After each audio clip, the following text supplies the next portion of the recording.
sebelum nikah loh, udah ditekin kayak hal sekecil itu pun kayak saya kerja tuh dibekali. What? Sebelum nikah loh, udah ditekin kayak hal sekecil itu pun kayak saya kerja tuh dibekali. What? Oh my god.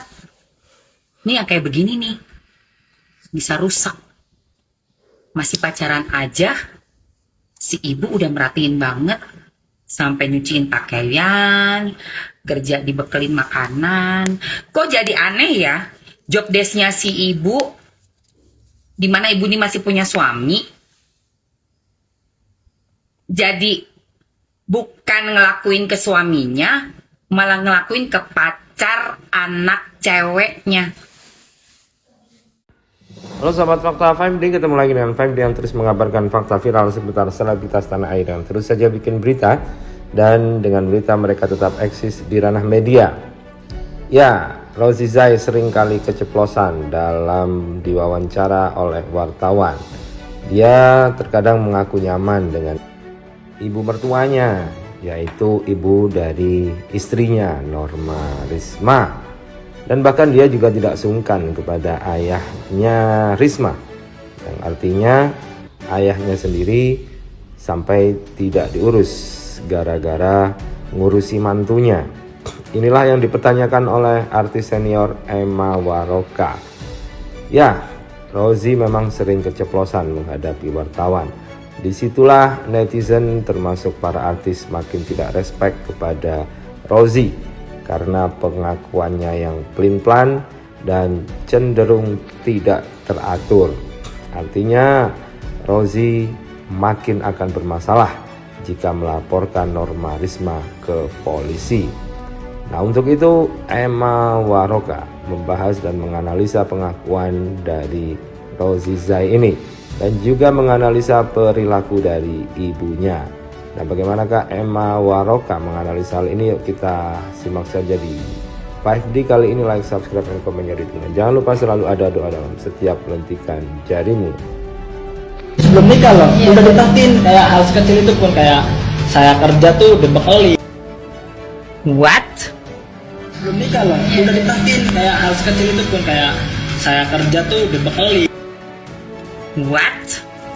Oh my god. Nih yang kayak begini nih bisa rusak. Masih pacaran aja, si ibu udah merhatiin banget.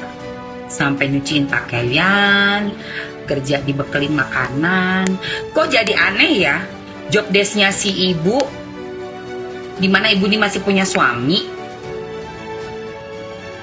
Jadi bukan ngelakuin ke suaminya, malah ngelakuin ke pacar anak ceweknya. Tahu nggak, dalam hal ini Bu bukan diskriminasi bela laki bela perempuan, nggak. Cuma sebagai seorang perempuan yang sudah jauh lebih tua, lebih pengalaman, sudah punya anak yang juga udah tua juga anaknya ya, udah 20-an ya. Itu yang seharusnya bisa menjaga diri, bisa tahu diri, bisa menempatkan dirinya sebagai seorang ibu, seorang istri, seorang wanita yang terhormat. Bukan kita ujuk-ujuk ngurusin pacarnya anak kita. Sampai mau nyuciin pakaiannya, dicuciin. Anak kita pacaran sama laki berondong, dicuciin pakaiannya. Terus masakin, dibekelin. Menurut gue kok aneh sekali ya. Suatu hal yang aneh, gak lazim. Sangat tidak lazim. Dan perempuannya sudah tua ini, kita-kita yang udah tua bangkotan kayak begini tuh harus tahu batasan. Ada gap. Ada batas. Saya ibunya. Jangankan apalagi nyuci pakaiannya. Suami kita cuciin gak apa-apa. Itu bakti kita sebagai seorang istri. Lah pacarnya anak. Dicuciin bajunya. Dalam rangka apa? Terus sudah menikah. Sudah menikah. Kita nih sebagai ibu yang sudah punya anak gadis. Terus diambil. Diangkat menjadi istri seseorang gitu. Bukan diangkat ya, sorry. Dipinang menjadi istri seseorang. Kita hormati anak kita. Dia nggak ada di rumah, dia lagi kerja. Cuma ada suami di rumah. Nggak bisa. Kita masuk main di situ. Di rumahnya si anak laki-laki itu. Dia kan laki, biar gimana pun, biarpun sudah hubungannya kita sebagai mahramnya ya, jadi nggak bisa juga kita menikah dengan menantu kita gitu, nggak boleh, itu udah otomatis menjadi mahram. Tapi kalau di rumah itu kosong, nggak ada anak kita, cuma ada satu pentolan si berondong ini, nggak boleh masuk ke situ. Dalam rangka apa? Kalaupun ada perlu di depan rumah, di teras. Jadi orang juga nggak seuzon, nggak melihat kita tuh ada jadi pikiran negatif kepada kita gitu.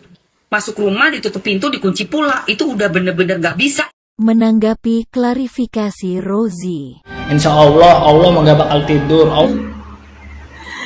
Sekarang aja lu ingat Allah lu. Kemarin dikontrakan berduaan agak ingat dosa lu, itu rekayasa. Sabun payah. Jelas-jelas lu berduaan dikontrakan nih, agak pakai baju, ngapain? Main putih-putihan kulit. Kan pernah chatan ya sama ibunya gitu, bercandaan lah biasa. Cetan bercanda kayak gimana sih cetan bercanda? Cetan kayak gini lu bilang bercanda? Ngelawan gay biar enak.